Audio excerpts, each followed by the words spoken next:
What's happening, ladies and gentlemen? We are brought to you by the Dave Matthews Band and Tim Reynolds. Not really, not really. Cancun 2019 is we're brought to you by Spring Break 2019. If you follow me on Twitter, I'm sorry, but you can follow me on Twitter at MattyBigChest, and you can find Kyle at DWZ underscore Dr. PT. We like to post memes. We like to S post. I can't say that full word on YouTube, but we like to have fun on Twitter. So if you follow us, we're sorry, but it's worth a follow sometimes. Today we have quite a bit of injury news. There was quite a bit going on, and it looks like some of our studs that we thought were studs might be turning back into pumpkins. Not to my liking, man. The first name on our list, I have him rostered everywhere in redraft. I don't have him in any dynasty leagues, so not committed to long term. But yeah, Mm-hmm. Miles Sanders, I thought he had all the makings of the potential RB1 for the year, and he went down with a knee injury this past week. It seems minor severity. It sounds like he avoided any real damage to his knee. Think it's similar to maybe like Kittle's, but not as severe. Different mechanism of injury, strained the knee, but it sounds like he avoided MCL, meniscus. Definitely avoided the big boys like the ACL. Mm-hmm. He's likely to miss this Thursday. Could be back as early as a week from Sunday, depending on how the next week and a half goes. But I believe we have Boston Scott queued up everywhere for free agency this week.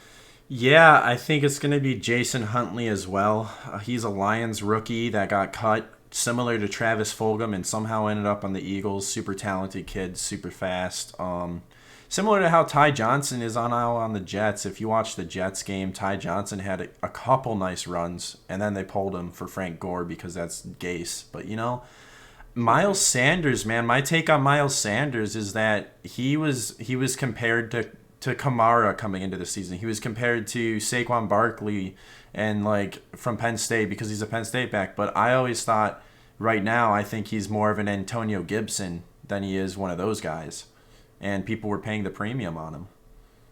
Yeah, and obviously you have to pay a premium if you're trying to get a guy coming off of an all-time rookie year, and you think he's going to make that next step. I don't think he's quite Kamara. I think he's more than Gibson, but less than Kamara. Mm-hmm. Um, and for whatever reason, and maybe I'm a bad actual football take, but I'm a decent fantasy football take. It just seems like the Eagles are not using him consistently because he's leading the league in yards per carry, which is not a sticky stat year over year. But if you have the most efficient running back in the league right now behind one of the most atrocious lines, I think you would want to get him more involved. But if he's not on the field, you can't get him involved, right? Yeah, and speak about not on the field, Raheem Mostert. My little brother, shout out to Greg. He tilted so hard this week because 6 weeks in a row he's had a starter go out with injury. And Raheem Mostert was one of his starters this week that I traded to him this past week for T. Higgins in a deal. And he was so upset. He said, I quit Dynasty. Like, I'm done. What happened to Raheem Mostert? Why did he go out of the game? I didn't see the injury, but it's a significant one. High ankle sprain. Christian McCaffrey will now miss his fifth game in a row. I don't. When did Michael Thomas injure his? It When was did he week get the ankle one or sprain? week two. Week two, I think it was. It was week two. And he's yet to play, correct? Yeah, but I think there's more to him not playing than the Sure. high ankle sprain. So, Right. He missed. There was some, you know, on and on he the was, field, but not yeah, injury stuff in practice. So yeah, it looks like Mostert's gonna miss. It says 3 to 4 weeks. I think I don't know where San Francisco's bye falls, but he's probably going to miss, at least the next 3 weeks for sure, potentially longer. And that backfield we've talked about it already before with the injuries it's sustained. Mostert, Coleman. I think I Jeff already have Wilson's Jermichael out too. Hasty. Yeah, Jeff Wilson's out. Coleman, I don't. Yeah, it's Jermichael Hasty might be the guy this week. I mean, that looks like it. I think it's going to be the McKinnon show with a little bit of hasty. Um, but I think that the San Fran team has just been banged up, and I feel for Raheem Mostert, man. We watched Raheem Mostert on Thursday Night Football shatter his arm like it was glass. And that was just the start of it for him. Like, it just seems every 3 games he gets hurt. And it just, I feel so bad for the guy because he's such a hard worker. And, Yeah. it's one of those feel good stories because he's an undrafted free agent out of Purdue and he goes Right. and he makes it. And then it's just injury after injury this season for him. Yeah, just a reminder that these guys aren't playing a game. They're putting their bodies on the line week after week for paychecks. Bigger paychecks than we are, but no guarantees. Mm-hmm.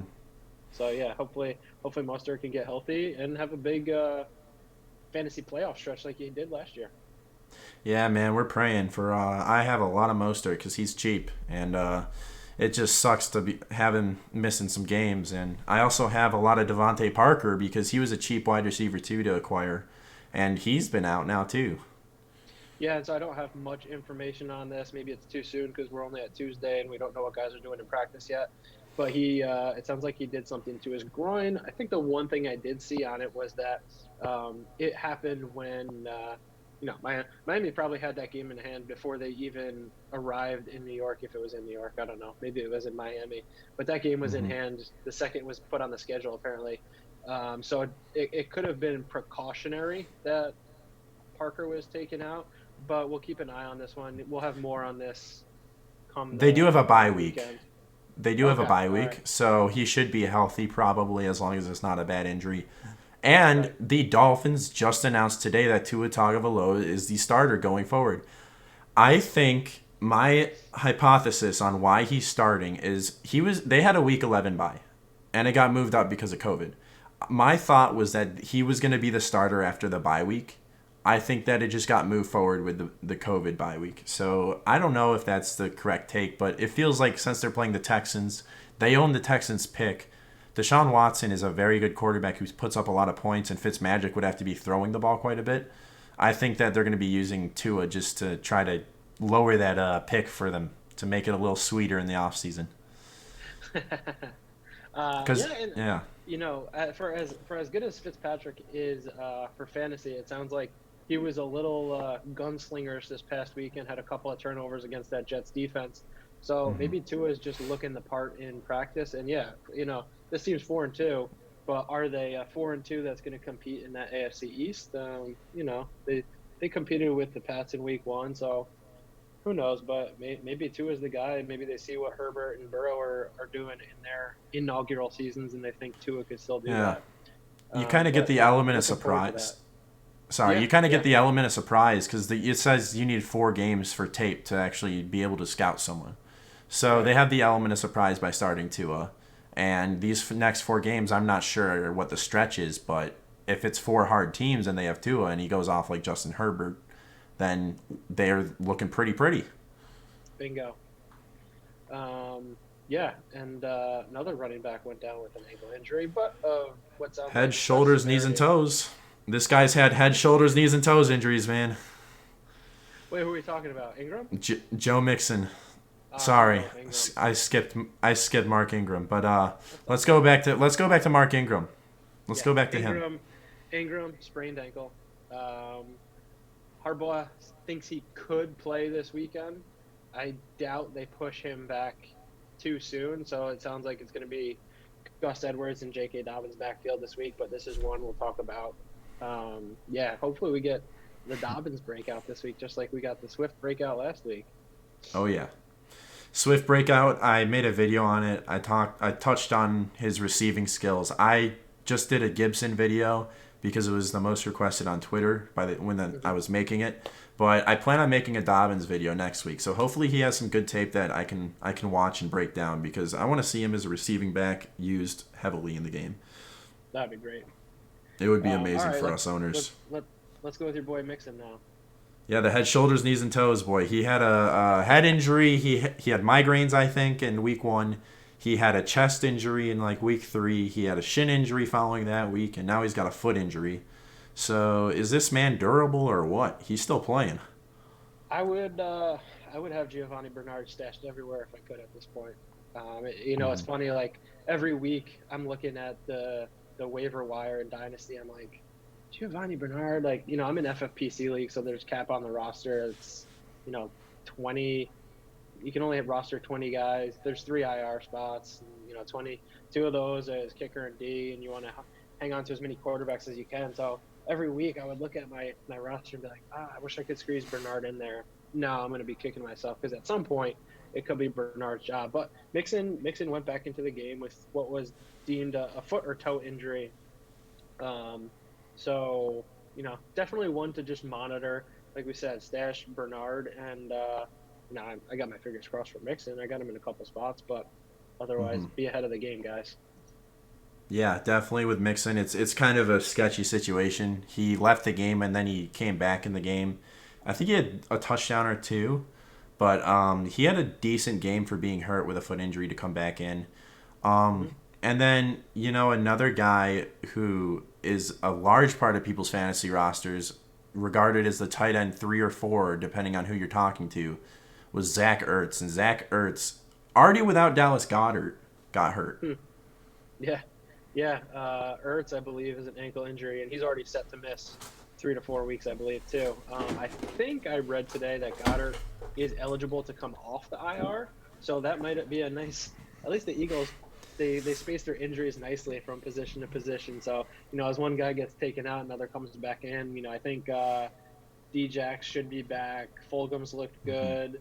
I think Jeffrey might be back soon. So this Eagles offense is looking.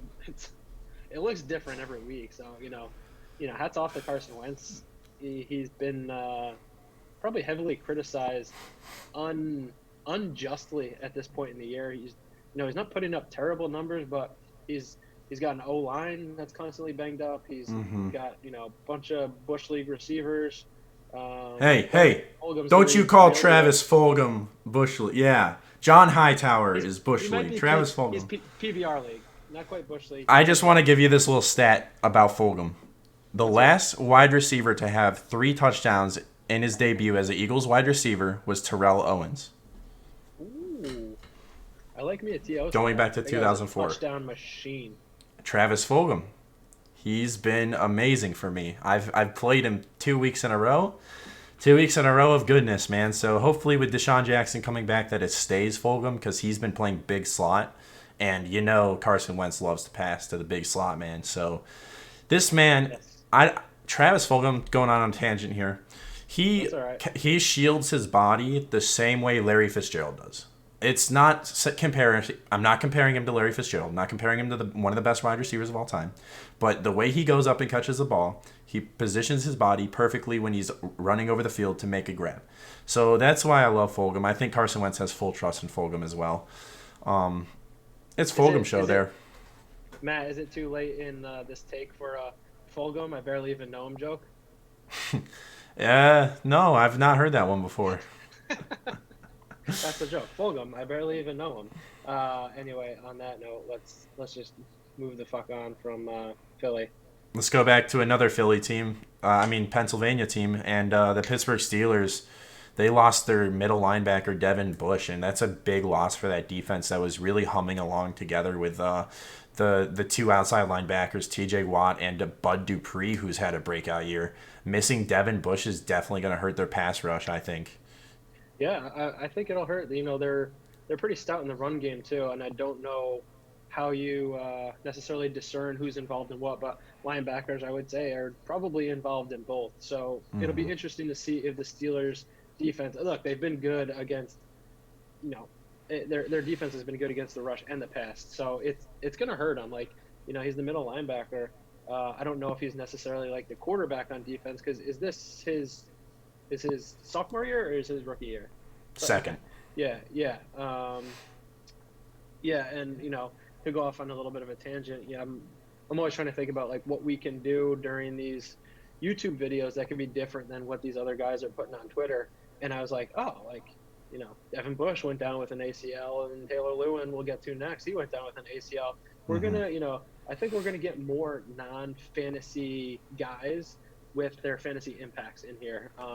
Because I don't know. I think it happens, but I don't think it's probably everybody was tweeting about Miles Sanders' knee and this and that, but Derrick Henry's had a couple blow-up games, but he's also had a couple games where he his yards per carry is down from last year. He's been salvaged by touchdowns again this year.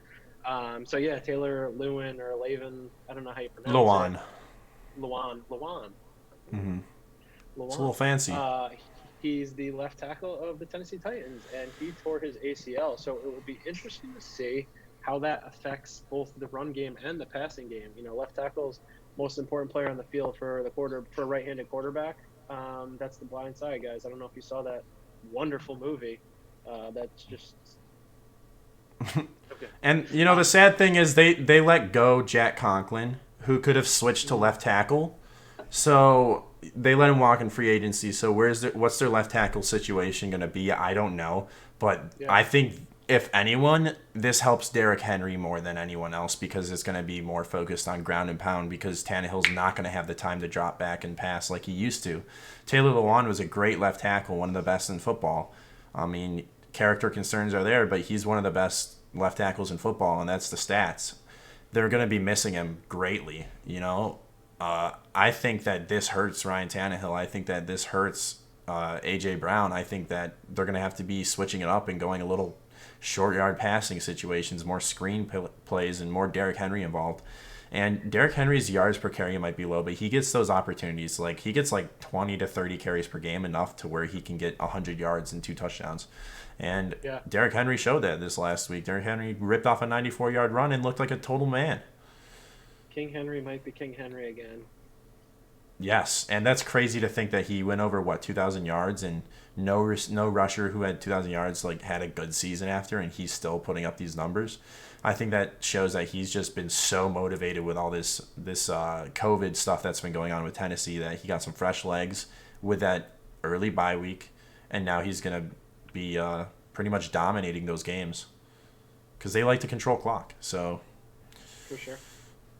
And speaking about controlling the clock, a team that switched to run oriented, that really focused away from passing the ball and turned to play action is the Cleveland Browns. And Baker Mayfield, he's been a little bit of a wimp. I'm gonna say every time he gets hurt, it looks like he's just had the season-ending injury. Every time he gets hit, I mean, he just is slow to get up and just limps. Yes, he is. He is hardly Brett Favre when it comes to body language after a hit. Baker was banged up going into that Steelers game. Memphis and I will talk about that game on the Big Bet live tomorrow night at 9:30. But that was one where I had my eye on it going in. If the Steelers could force the Browns to the pass, if they got up early and they did all of that, and they beat Mayfield to a pulp until they decided to put Case Keenum in. It sounds like it was a decision of, all right, this game's out of hand. Let's save him for next week. So Baker's the guy if he's healthy, but we're going to have to keep an eye on his practice and see if he's healthy. Yeah, and speaking about being healthy, Baker Mayfield, it hurts if you have him in Superflex leagues as your quarterback too, but, you got to pivot. And speaking about pivoting at tight end, if you had Jonnu Smith, you were feeling really good about yourself at tight end, and now he's gone down with, I think, what was an ankle injury. I'm not sure. Yeah, ankle injury again. I don't know if the reporting is different this year, if you don't have to be specific as to what's going on. Again, I'm not watching tape on these guys, but if you send me the tape, I'll help you analyze. I assume ankle injuries or sprains. That's typically like joint injuries or sprains, muscle injuries or strains. It's relatively that simple. But yeah, and unfortunately, Jonnu went down, I think, fairly early in this game because then Anthony Firkser was probably a DFS winner for some jabroni who just threw Firkser in there for shits and giggles. But it sounds like Jonnu will likely be questionable for this week. And do the Titans play Pittsburgh? Is that this week? I'm not sure. I can't tell you that. I can give you a quick search. It's a race. Yeah, I don't have any Titans on my team. Titans are playing the Pittsburgh. Yeah, they're playing Pittsburgh. So that's going to be a good run defense they're playing. We'll see how they are without Devin Bush. But, without Taylor Lewan and Jonnu Smith, I think it's going to be Adam Humphries' week. Minkah Fitzpatrick's going to be covering him in the slot, probably. But Adam Humphries gets a lot of looks in that offense. He's a good slot receiver.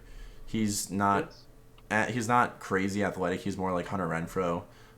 But he makes nice catches. He can make contested catches for a slot receiver. So that's something that you want you want to look into if he's on your waivers in a short bench league, he would be a good addition if you need a wide receiver on a bye week.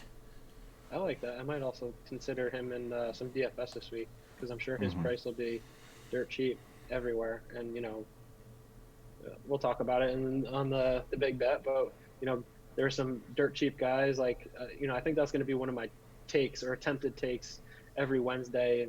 Thursday morning when it's released to the public going forward. Is like, who's your it was 2 weeks ago it was Chase Claypool. Could have been a couple of guys this week. For me, it was Keelan Cole.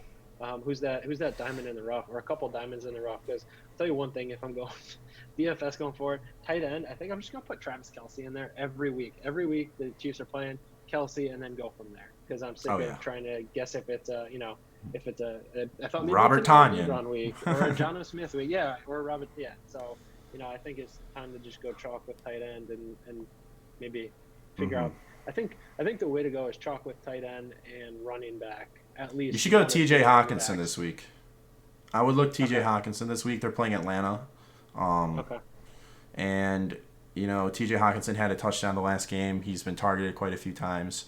In DFS, I can't imagine he's too expensive. I assume he's around tight end 10 range for prices. I think he's a little bit higher than that. Okay. And then there's also Richard Rodgers. Yeah. Right, okay. So Richard Rodgers will be stepping in for Zach Ertz and Dallas Goedert. So those are some little DFS nuggets from MattyBigChest there. Don't follow my DFS nuggets because I don't play DFS much. But those are just some little stashes you can have for Dynasty as well if you need some players. But yeah, also if you need some sweatshirts because it's getting cold out, we have merch. ViridianGlobal.com. You go to the Dynasty Collective and go to the Dynasty Warzone. We just launched a Hawkamania shirt that I'm super excited about. I've ordered mine. I don't get my merch for free. I pay for it all myself out of pocket. So, I ordered my shirt. I love it, and it's coming. So I'm just so excited to have it, man. Super fresh. Oh yeah, but great work on the logo design. Thank you, man. Other than that, that's the week 6 injury report, and we're gonna come back on Friday or Saturday after the injury reports have been released, and we're going to make another video, and we're going to touch on these guys as well as some other ones like Dalvin Cook, who has been sitting out. And, he'll be on a bye week, though, so we might not touch on Dalvin Cook as much. But we'll touch on guys who missed week 6, Tell us who you want us to touch on, guys. Exactly. Tweet at us. Touch on, not touch. I'm not touching any guys. Yeah, well, you're a physical therapist, so that's a little different. Guys. Touching guys and gals. Nothing wrong with that. On that note, it's all with consent. Exactly. So on that note, we're gonna send you guys away. Follow Kyle on Twitter at DWZ_DrPT and tweet him your questions, and we'll answer them for the weekend show. Other than that, I hope y'all have a wonderful day. It's a beautiful day outside. It's a little spooky in Michigan, but it's still beautiful. So enjoy y'all's day, guys. Later.